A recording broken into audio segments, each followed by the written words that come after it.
Greetings again. I'm Michele McIntosh-Ross with the City of Milton, Principal Planner, working on the comprehensive plan. In this segment, I want to talk about population.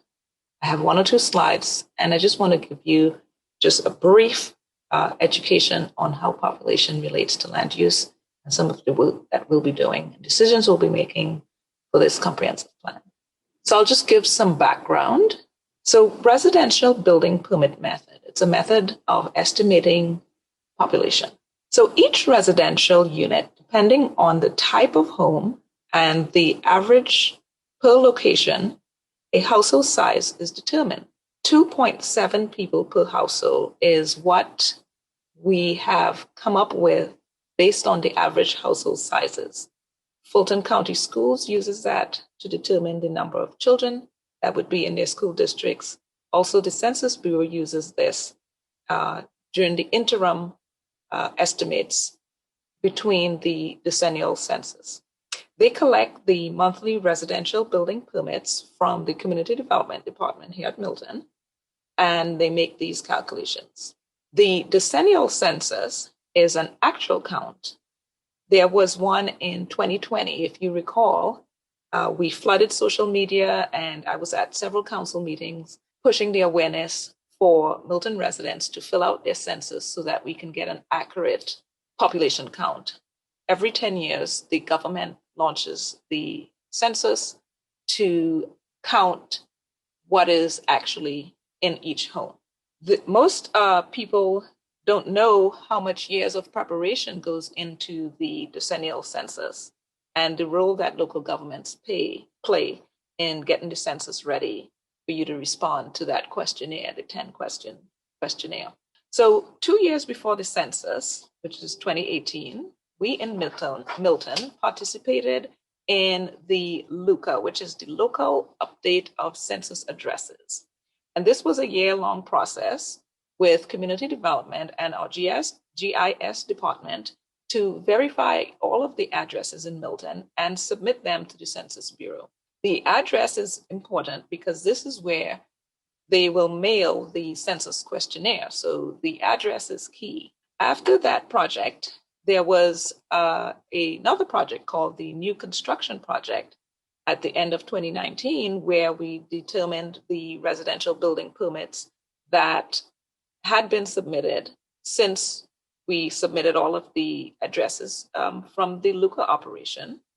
And we determined which ones were likely to be inhabited by April 1st of 2020, which is Census Day. Now, their description of inhabitable, likely be habitable, meaning people live in it, habitable, okay, are to have walls, roofs, windows, and doors.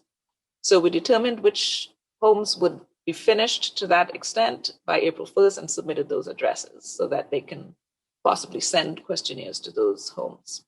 So my point is that when we decide on land uses and the types of homes and what densities they are in Milton, that determines the number of homes, and depending on how fast they get built, it is tied to our population growth rate.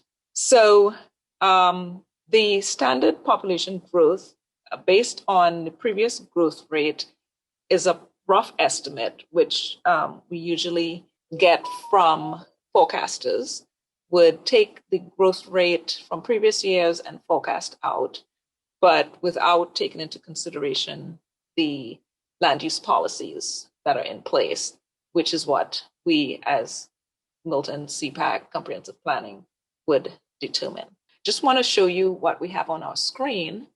So these are the number of building permits per year for each of these years from 2010 all the way to 2020. So now I have a full set of building permit data for 10 years. And so I just put a graph so you can see. And then you could sort of tell, the recession, and then when it came back, the economy came back, and then now it's sort of trending downwards, as we heard in the market analysis.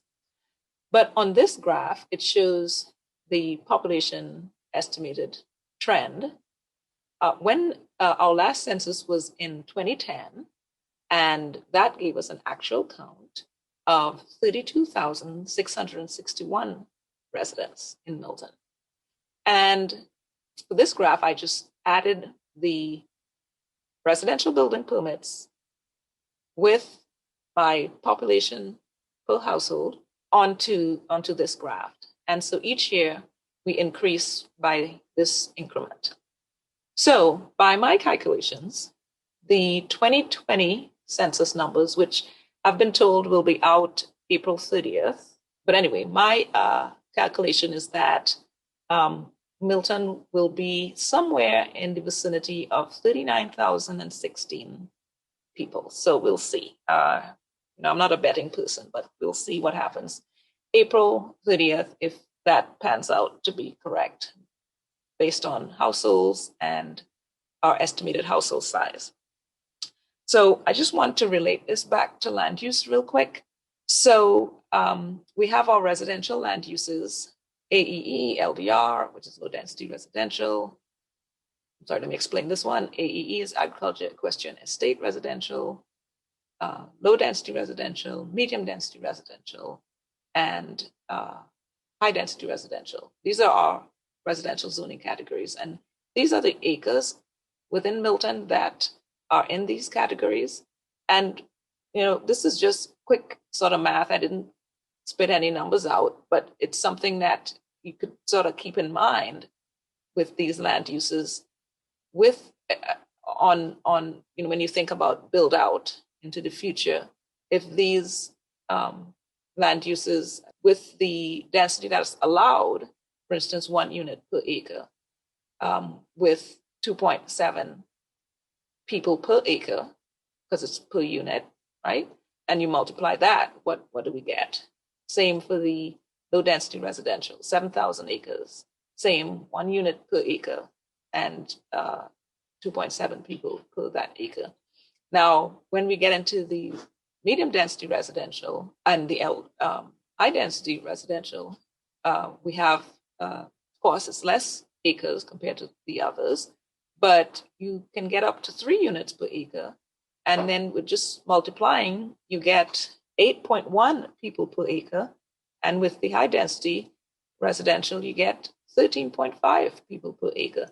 So, and you multiply that by the number of acres that may be in that land use that are not filled, like vacant.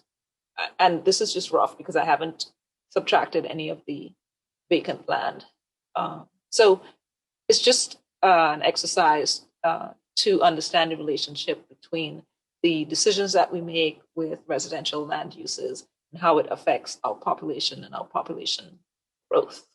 And that's it. I will see you on February 25th at our CPAC meeting. Thanks.